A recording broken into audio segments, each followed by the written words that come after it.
안녕하세요. 오늘도 사연살롱을 찾아주셔서 감사합니다. 저는 당당하게 아들 내외와 연을 끊고 남편과 행복한 은퇴 후 남은 여생을 보내고 있는 60대 여성입니다. 남편은 5년 전에 공무원으로 일하다 정년 퇴직을 했고요. 저도 교사로 일하다 3년 전에 정년 퇴직을 했는데요. 요즘 시대에 60대면 아직 팔팔한 나이잖아요. 저희 둘 다 운동도 꾸준히 하고 나름 건강 생각해 관리도 신경 써서 했는데 그런 데는 나름의 계획이 있었기 때문이었어요. 그 계획이 뭐냐면 둘 다 퇴직 후 여행도 마음껏 다니고 배워보고 싶었던 것도 실컷 배워보자. 이래저래 행복한 계획을 많이 세웠거든요. 오죽하면 남편은 캠핑카를 끌고 전국을 누벼보자고 했던 양반이었는데 이런 말 좀 부끄럽지만 저랑 남편은 지금까지도 죽이 잘 맞는 친구 같은 부부예요. 연애할 때도 둘이 죽이 얼마나 잘 맞던지 중매로 만났다는 게 신기할 정도였는데 저희는 만나기는 중매로 만났지만 연애를 찐하게 하고 순식간에 결혼을 했죠.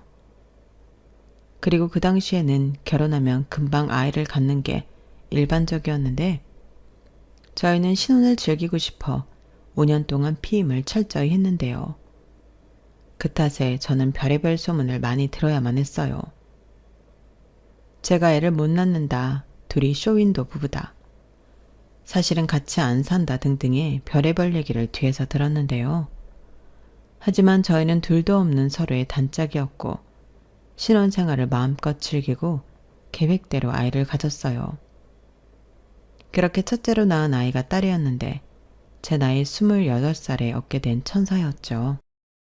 게다가 딸애는 어릴 때부터 순해서 키우기가 까다롭지 않았는데 오죽하면 서툰 남편도 딸아이는 큰 어려움 없이 애를 볼 수 있을 정도였어요. 그러니 애정도 자연스럽게 딸에게로 향했는데 솔직히 자식인데도 남편이 너무 딸애만 예뻐하니까 질투가 나더라고요. 하지만 딸아이는 하는 짓이 워낙에 예뻐서 저도 남편 못지않은 딸바보가 되었는데 그래서 둘째는 딱히 가질 생각을 하지 못했어요.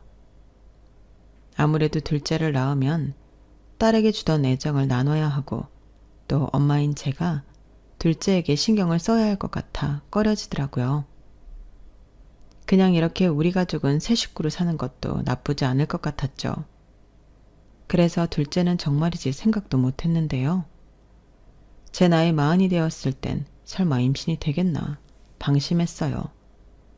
그러다 정말로 아이가 생겼고 그렇게 낳은 둘째는 아들이었는데 첫째 딸과 11살 나이 터울이 났죠. 지금 생각해도 둘째인 아들은 임신 자체부터 기적이나 다름이 없었어요. 그때 당시는 부부관계도 잘 하지 않았을 때였고 월경도 불규칙해 정말이지 이런 몸으로 임신을 할 거라는 건 상상도 하지 못했거든요. 그러니 제가 둘째를 임신했다 했을 때는 남편도 깜짝 놀랐는데요. 그래도 어쩌겠나요. 엄마 아빠를 찾아온 귀한 생명인데 저희 부부는 똑같이 정성을 다해서 키웠죠. 그런데 같은 부모의 유전자를 받고 같은 뱃속에서 태어났어도 둘째는 다른 아이였어요. 아들이라 그런지 힘에 부칠 때도 많았고 뭐 하나 쉽게 넘어가는 법이 없었죠. 그래도 제 아이니까 열심히 키웠어요. 다만 누나인 딸에 비해 아들은 누굴 닮았는지 고집도 세고 지가 하고 싶은 걸 못하게 하면 난리도 그런 난리가 없었는데 남편은 딸한테는 한 번도 그러지 않더니 아들이 잘못했을 때는 굉장히 엄한 아버지 모습을 보이곤 했죠. 당신 가만 보면 힘들어서 그런지 지수 때랑은 다르게 지훈이한테는 너무 오냐오냐하는 경향이 있어. 그러니까 저놈이 당신을 만만하게 보고 자꾸 버릇없이 덤비는 거야. 그러니 나라도 엄하게 해야지. 집에 무서운 사람은 하나 있어야지 않겠어? 아빠 눈치라도 보라고 엄하게 하는 거니까 당신도 내가 지훈이 혼낼 때는 나서지 마. 저렇게 미리 저한테도 나서지 말라고 했는데요. 저 역시 학교에서 애들을 가르치는 입장이라 남편이 저러는 건 이해할 수 있었어요. 솔직히 남편이 하는 말이 전부 맞았거든요. 그나마 다행인 건 저한테는 딸이 있으니 아들이 사춘기가 와서 집안을 쑥대밭으로 만들어도 심적으로 의지할 곳이 있었는데, 딸은 엄마인 저보다 자기 동생을 많이 혼을 냈어요. 아무래도 나이 차이가 많이 나다 보니 아들이 사춘기에 접어들었을 때 딸은 성인이었거든요. 그리고 순리대로 딸이 30쯤 결혼을 하더니 손주 손녀를 낳았는데요. 저도 남편도 우리가 할머니 할아버지가 되다니 마냥 신기하고 재밌었어요. 거기에 사이도 사람이 참 성품이 곧고 살가운 편이라 저희 집에 오면 항상 분위기 메이커 역할을 톡톡히 했는데, 그러니 딸은 아무 걱정이 없었고 저희 부부에게 문제는 저희 아들이었어요. 아들은 그렇게 공부 좀 하라고 잔소리를 할 때도 지 고집대로 무슨 아이돌이 되겠다며 헛짓거리를 하더니 대학은 문턱도 가지 못하고 지 아빠의 완강함 때문에 군입대를 바로 했거든요. 그럼 군대 가서 철이라도 들어오면 다행이었는데, 제대를 한 아이는 그때도 자기 진로를 찾지 못해 방황을 하더라고요. 그러다 그나마 다행으로 자동차 정비일을 배우면서 자기 길을 찾아갔는데, 이젠 덜컥 어린 나이에 장가를 간다며 아가씨를 집에 데리고 오는 거예요. 근데 보니 그 아가씨 배가 범상찮았는데 그냥 나온 배랑 임신한 배는 다른 거 아시죠? 저는 그걸 보고 가슴이 철렁 내려앉고 말았죠. 남의 집 귀한 딸을 제 망나니 같은 아들이 저렇게 만들었다 생각하니 처음으로 죄를 지은 기분이 들었는데, 그날 아들은 남편한테 엄청 두드려 맞았답니다. 그래도 지가 아빠로서 책임을 지겠다고 하는데 저랑 남편은 걱정은 한가득이었지만 아들의 말이 맞다고 생각했어요. 더욱이 저희가 허락을 하고 안 하고를 떠나 아이가 있다고 하는데 당연히 그 현실을 받아들일 수밖에 없었죠. 대신 사돈 내외께는 저희 부부도 면목이 없었는데요. 사돈 내외분들은 솔직히 인상이 그다지 좋진 않았지만 귀한 딸이 시집도 가기 전에 애부터 가졌으니 그 부분은 저희도 어떡하든 상처 입은 마음을 달래드리고 싶었어요. 그래서 아들애는 괘씸하지만 며느리와 태어날 손주를 위해 아파트 전세도 얻어주고 살림살이도 괜찮은 제품으로 채워줬어요. 그렇게 결혼식을 올린 아들과 며느리였는데요. 당시 남편은 정년퇴직을 했고 저는 정년을 곧 앞두고 있었죠. 사실 저희 노후 즐기러 모아놓은 돈을 아들 장가 보내느라 일부 쓰게 되었던 건데 어쩌겠어요. 남도 아니고 우리 자식 때문인데 어쩔 수 없었죠. 대신 우리는 연금도 나오고 안정적인 생활을 할 수 있으니 큰 걱정은 없을 거라 생각했는데요.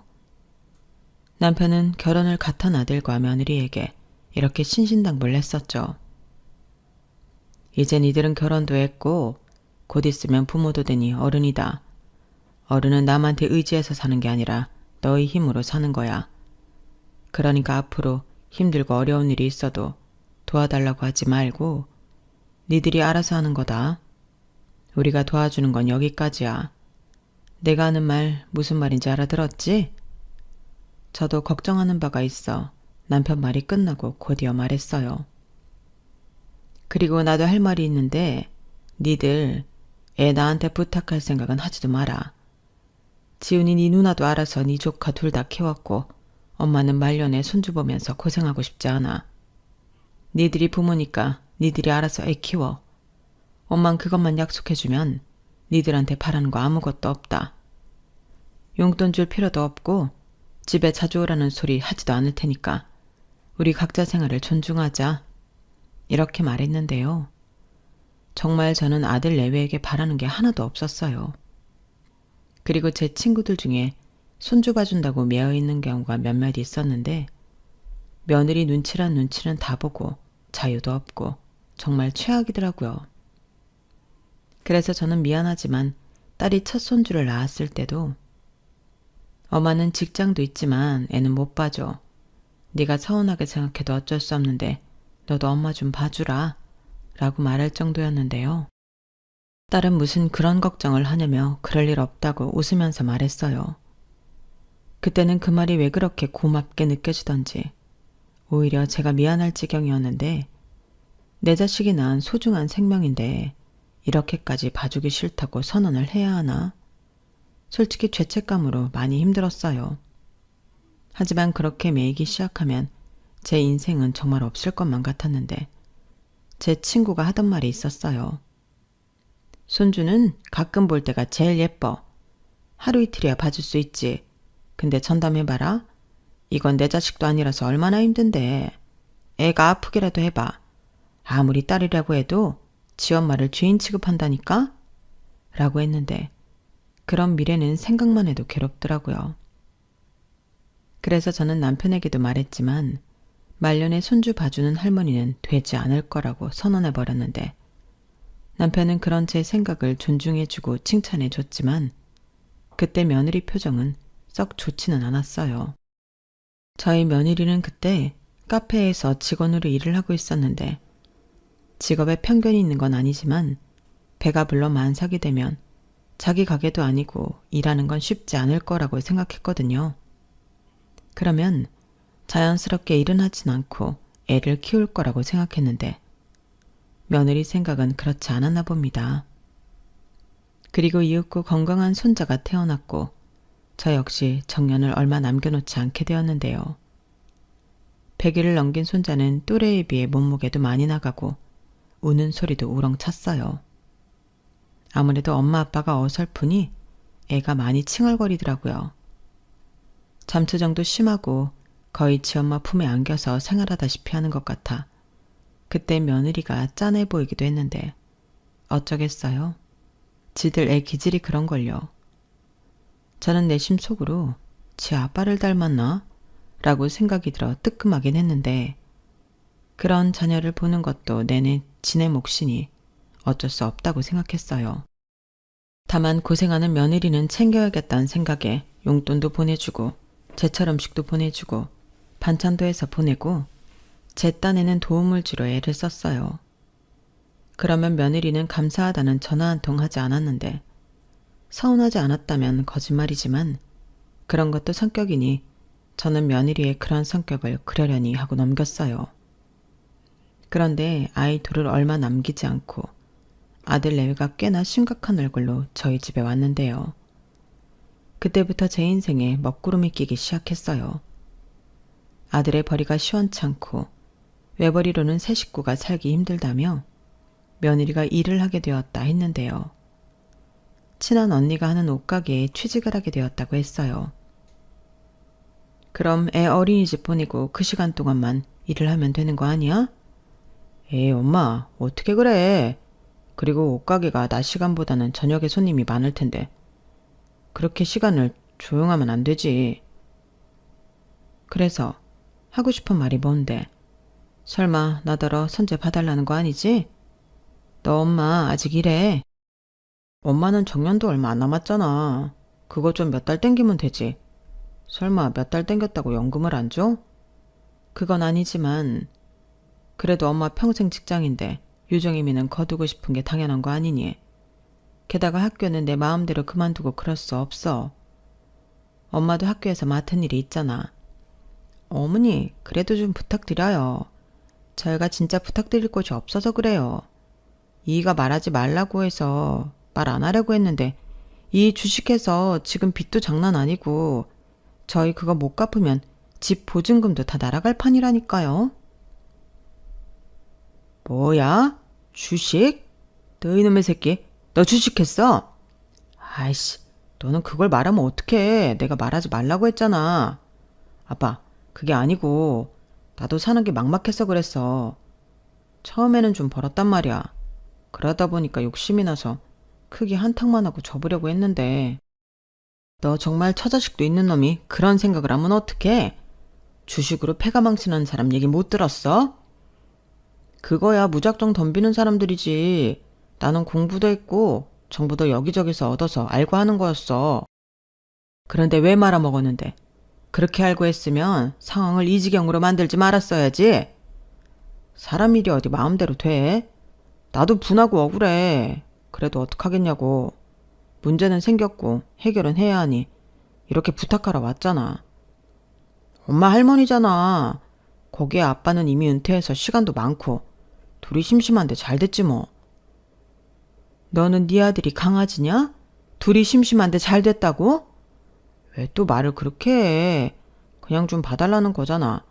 아님 내 빚 대신 갚아주든가. 뭐야 이놈아? 그날 저희 남편은 다 큰 애, 아버지인 아들을 먼지나도록 두들겨 팼어요. 그러자 둘이 그래도 금슬은 좋은지 며느리가 우리 아들을 감싸는데 자기가 벌어서 같이 갚을 테니 저희는 손자만 좀 봐달라고 애원하더라고요. 그러면서 저희 선재 내년 3월에 어린이집 들어가요. 계속 쭉 봐달라는 게 아니라 그때까지만요. 네? 그때 가서는 저도 다시 생각해 볼게요. 라고 하는데 아들도 아니고 며느리가 금방이라도 울 것 같은 얼굴로 저러니 저도 별다른 도리가 없어지더군요. 어린 나이에 남자 잘못 만나 애 낳고 남편 주식 빚 때문에 일까지 해야 한다고 하는데 그런 남편을 낳은 부모인 제가 끝까지 싫다고 할 수가 없었어요. 그리하여 저는 절대 싫다고 하던 황혼 육아의 길을 가게 되었는데요. 정년을 코앞에 두고 저는 장기 휴직계를 냈고 며느리가 말한 대로 손자가 어린이집 가기 전까지만 보기로 했는데 옆에서 남편은 처음부터 마음을 독하게 먹지 않으면 몇 개월이 금세 1년이 되고 1년이 2년, 3년이 된다며 우려의 말을 했어요. 그리고 남편의 말은 현실이 되었는데 어린이집에 가게 된 손자의 하원 후 케어도 며느리는 저한테 부탁을 하더라고요. 말이 부탁이지 자기도 이제 와서 일을 줄일 수 없다며 저더러 애를 봐야 한다고 했는데 그때부터는 저도 마음이 예전 같진 않았죠. 그런데 며느리는 뭐가 그렇게 정당하다는 건지 저더러 그깟게 뭐가 힘드냐고 하는데 기가 차더군요. 어차피 선재 어린이집 4시에 끝나니까 그때부터 이 퇴근 시간까지 2시간만 봐주시는 건데 그게 그렇게 어려운 일이세요? 막말로 남도 아니고 할머니 할아버지신데 그 정도는 해주실 수 있죠? 뭐? 그 정도? 너 지금 말 다 했니? 그렇게 따지면 나는 뭐 당연하게 니들 애 봐줘야 한다는 거야? 뭐야? 너 약속이 다르잖아. 그야 그때는 당장 일을 해야 하는 상황이라 이것저것 따질 수가 없었고 지금도 크게 달라질 게 없으니까 그렇죠. 저도 일하기 싫어요. 애랑 집에 있으면 좋죠. 저라고 저 어린애를 떼놓고 일하러 가고 싶겠어요? 엄마, 내가 퇴근하고 곧장 집으로 와서 선재 데려갈게. 그럼 되잖아. 나도 마음 같아서는 선재 엄마 일 그만하고 애 보라고 하고 싶은데 확실히 혼자 벌다 둘이 버니까 훨씬 나아. 그럼 니들 애 봐주는 비용 네 엄마한테 줘. 그리고 지금까지 니들 힘들다고 땡전 한 푼 안 주고 니들 애 맡겼잖아. 어머님, 아무리 그래도 저희한테 돈까지 달라고 하시면 벼룩의 간을 빼먹는 거죠. 그리고 꼴랑 2시간인데 그걸 꼭 돈을 받으셔야겠어요? 그래야겠다. 막말로 어린이집 가기 전에 우리가 선재한테 쓴 돈이 얼마나 많은 줄 아니? 데리고 다니면서 먹이고 병원 데려갈 때도 그 병원비 다 우리가 냈잖아. 아빠, 남이야? 선재 아빠 손자야. 우리 집 대일 장손이라고. 엄마 아빠가 돈이 없어? 그 정도는 해줄 수 있지. 해주고 안 해주고를 왜 네가 따져? 그동안은 네가 네 식구 힘들게 하는 거라서 나랑 네 엄마가 참았지만 이걸 이렇게 악용하면 더는 참을 수 없다. 네 엄마 이제 복직해서 진짜 몇 개월 안 남았어. 그니까 이제 엄마도 은퇴하면 시간도 많은데 좀 도와달라고. 올해까지만 고생하면 빚은 대충 다 갚을 것 같단 말이야. 그때까지만 좀 도와줘 엄마. 나 엄마 아니면 부탁할 데도 없어. 그러다 아들 이혼당하면 엄마가 책임질 거야? 그럼 선재 아예 엄마가 키워야 할지도 몰라. 뭐야?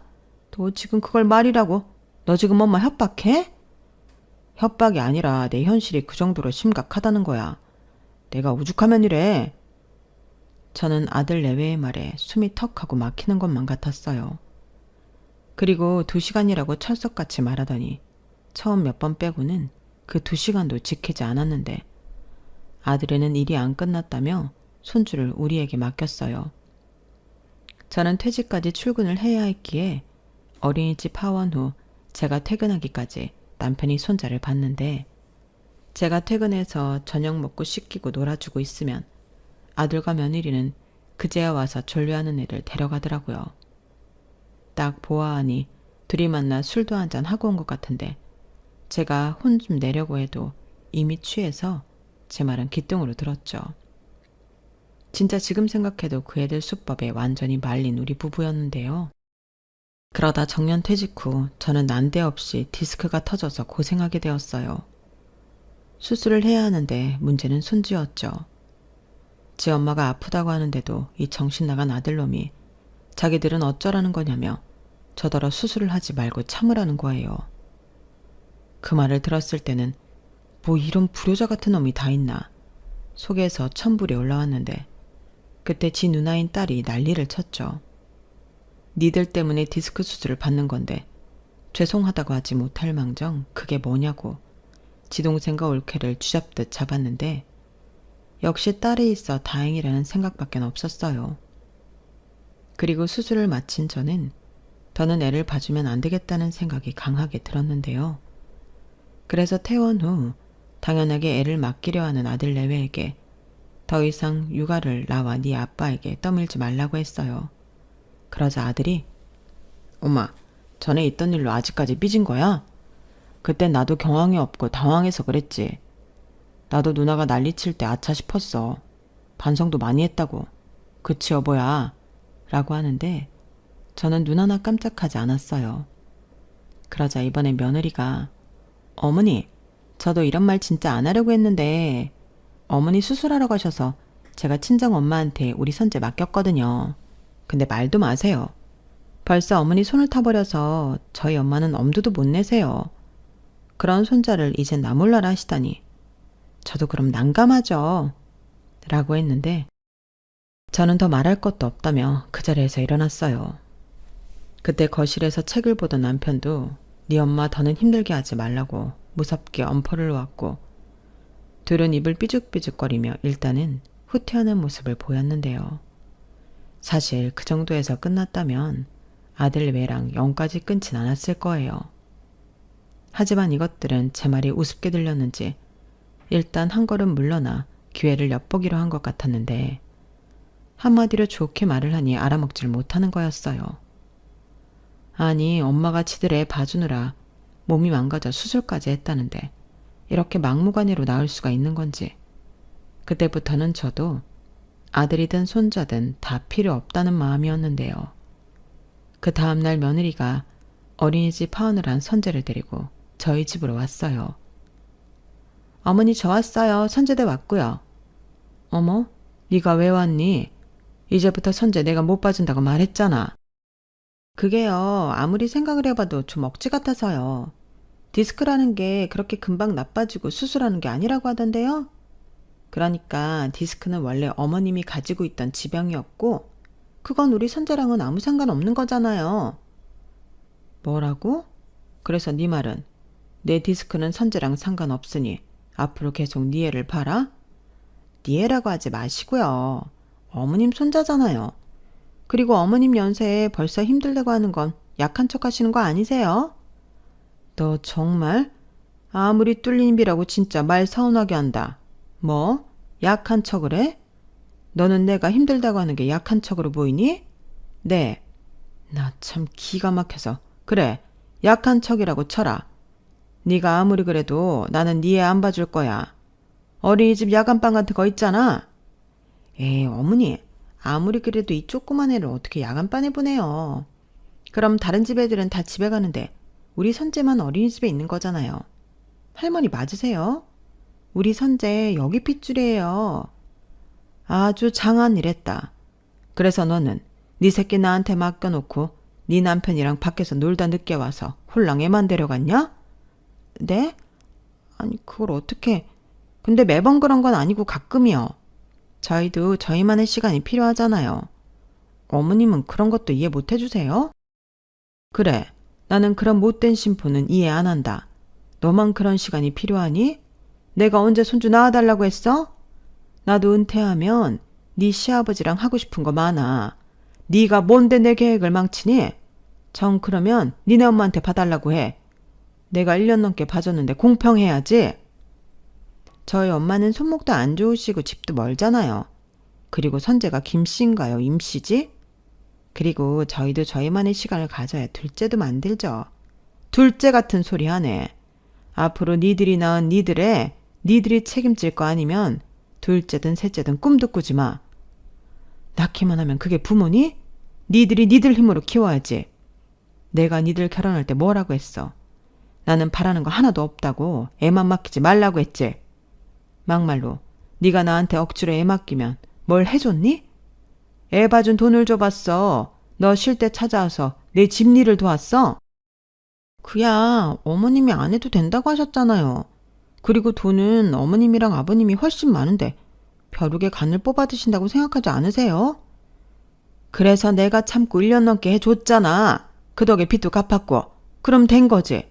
왜 다시 선재를 나한테 떠미는데? 저희도 돈을 벌어야 이사도 가고 선재 키우잖아요. 어머님의 말로 진짜 너무하신 거 아니세요? 아들 내외가 이렇게 아둥바둥 힘들게 사는데 어머님은 혼자 아버님이랑 즐거운 노후 보내시라고 하는 거잖아요. 저 솔직히 약올라요. 너 정말 못됐다. 그럼 나는 노후도 못 즐기고 죽어야 하는 거니? 아니, 제 말은 필요 없다.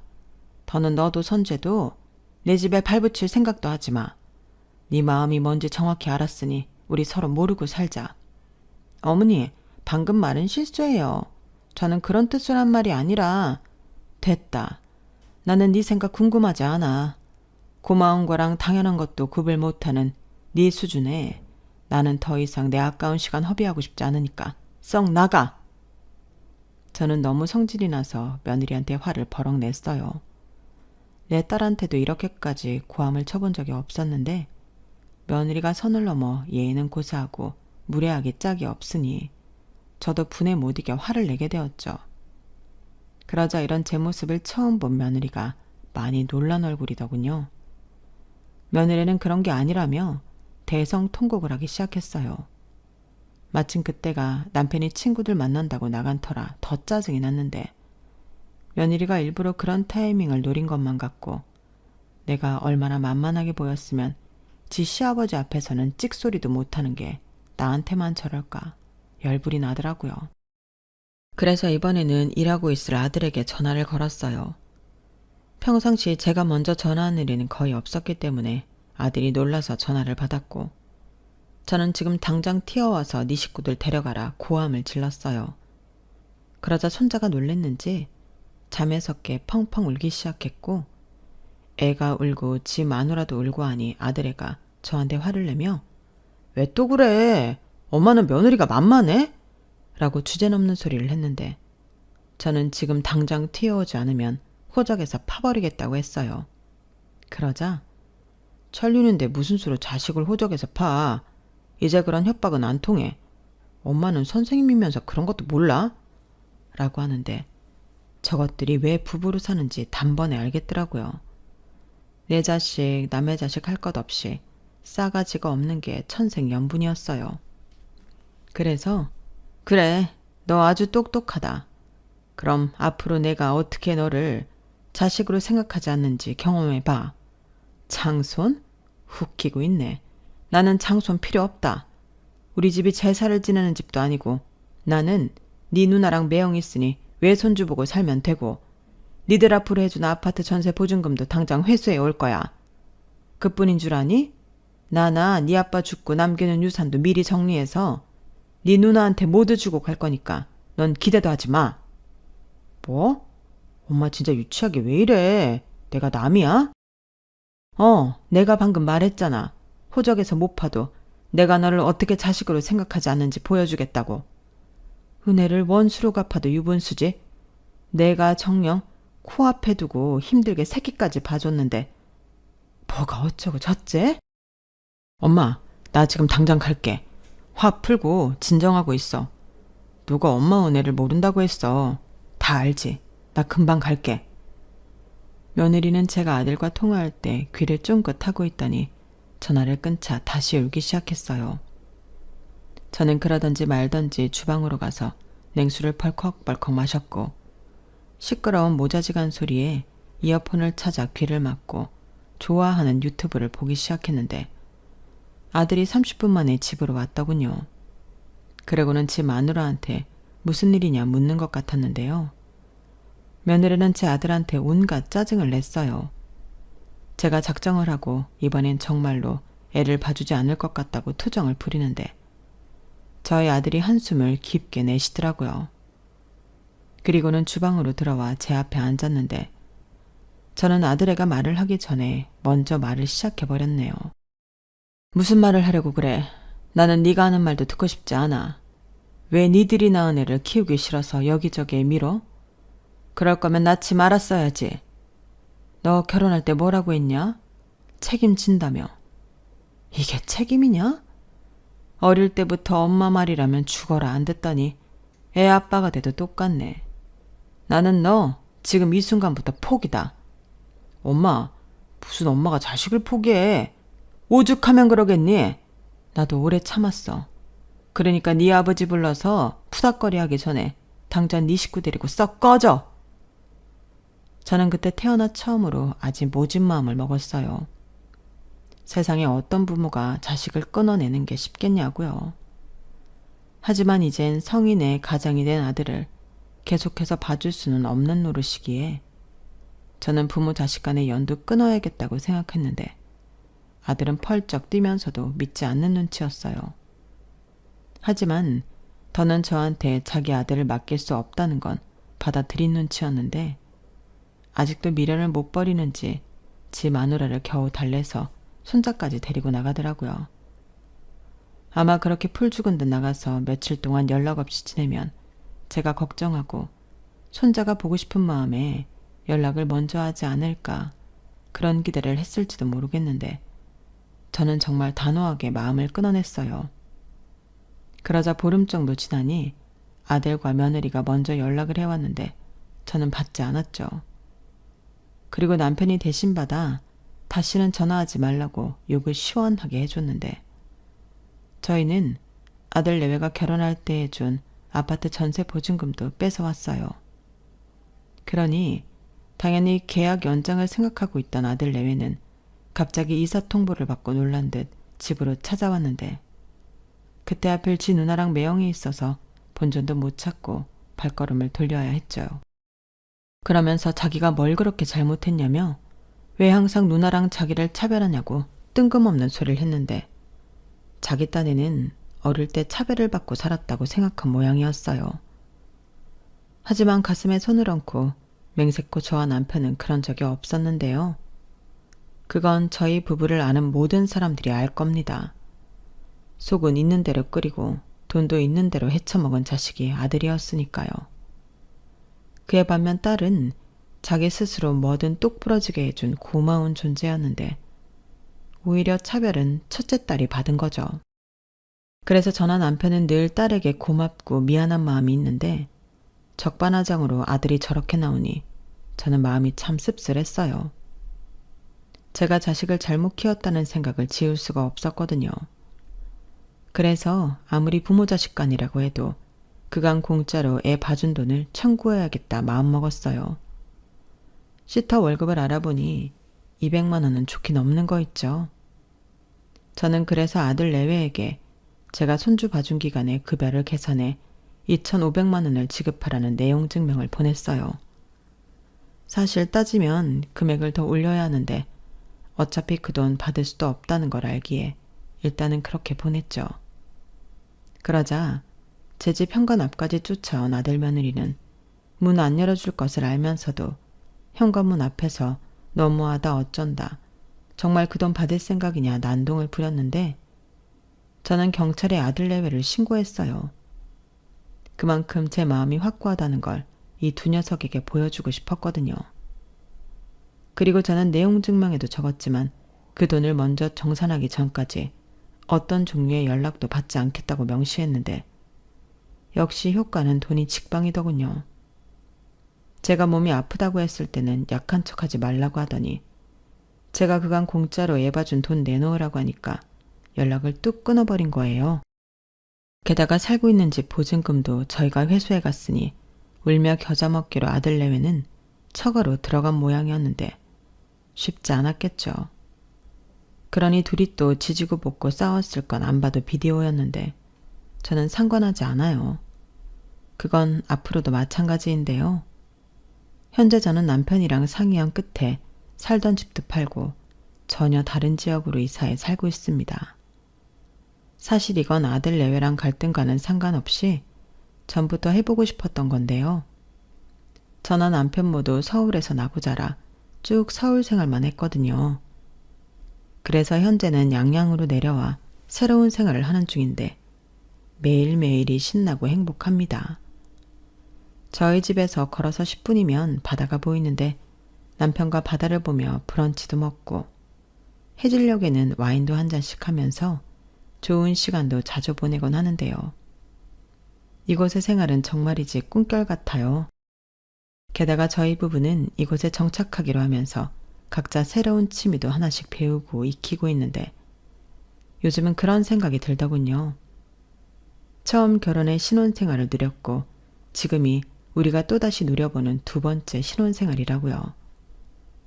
신혼은 처음이든 두 번이든 설레고 좋기만 한데 두 번째 신혼은 아주 오랫동안 즐기고 싶은 바람이에요. 거기에 딸과는 종종 통화도 자주 하고 딸이랑 외손녀가 바다를 워낙에 좋아해 자주 내려와 함께 시간을 보내기도 하는데 솔직히 딸을 보고 있으면 아들 생각이 나는 건 어쩔 수 없었어요. 하지만 저는 앞으로도 아들은 그저 어딘가에서 잘 살고 있겠지 하며 지낼 생각인데요. 남편 말대로 아들을 키우는 동안 제가 너무 오냐오냐 했던 것 같아요. 그래서 어른이 되고도 부모를 믿을 구석으로 여기고 그렇게 의지를 했던 것 같은데 결국 그런 마음이 저희 아들과 며느리에겐 독이 되지 않았나 생각합니다. 그래서 앞으로는 아들과 며느리도 진짜 어른이 되고 부모가 되길 바라는 마음에 저는 지금처럼 각자 자기의 삶을 살아가길 바라고 있는데요. 막말로 지금은 저도 남편도 팔팔한 60대라고 하지만 저희 부부가 언제까지 이런 시간을 누려보겠어요. 그러니 항상 지금에 감사하며 남편과 더 많은 추억을 만들고 싶은데요. 여기에 더불어 언젠가는 아들과 며느리도 지난 날을 반성하고 제 마음을 알아줄 날이 오길 조심스레 바라봅니다. 세상에 많은 일들이 제 마음처럼 되지 않지만 특히 자식 일은 정말 마음처럼 되지 않는 것 같아요. 누군가는 저와 남편을 보며 그래도 자식인데 그렇게까지 자식들을 벼랑 끝에 내몰고 곁둬주지 않을 수 있냐? 독한 부모라고 생각하실 수도 있겠지만 저는 그게 제 자식과 며느리가 하루빨리 자기들의 진짜 현실을 깨닫고 철이 들 수 있는 방법이라고 생각해요. 그리고 그 효과는 제가 지금 당장 확인해 볼 수는 없지만 지금은 달리 다른 방법도 없다 생각합니다. 왜냐면 저 역시도 부모이기 때문에 희생만 강요받고 살 수는 없다고 생각하거든요. 지들이 소중하면 부모 인생도 소중하다는 걸 알아야죠. 그러니 지금 이 순간에도 마음이 모질지 못해 지금도 자식 일이라면 희생부터 하는 분들이 계시다면 우리한테 남은 시간도 그리 길지 않으니 희생만 하지 말고 스스로도 돌봤으면 좋겠다는 말씀을 전하고 싶네요. 제가 겪어보니 이 세상엔 즐거운 일이 무궁무진하게 많더라고요. 그런 즐거움과 행복을 제 나이 또래의 부모님들이 모두 누리시길 바라며 저는 이만 사연을 줄이도록 하겠습니다. 오늘은 남편과 머리털 나고 처음으로 캠핑을 하러 가기로 했거든요. 며칠 전부터 얼마나 설레던지 오늘은 과연 또 어떤 즐거운 시간이 저를 기다리고 있을까요? 저는 벌써부터 가슴이 설레어 옵니다. 기회가 된다면 여러분들도 그동안 해보지 못한 많은 일에 도전해 보셨으면 좋겠네요. 그럼 지금까지 제 사연 들어주셔서 대단히 감사드리고요. 늘 건강 잘 챙기시고 여러분의 인생에도 신나고 즐거운 일이 가득하시길 기원하겠습니다. 안녕히 계세요. 여러분, 사연 댓글에 응원과 현명한 조언 부탁드려요. 좋아요와 구독은 저에게 큰 힘이 됩니다. 오늘도 좋은 일 가득하세요.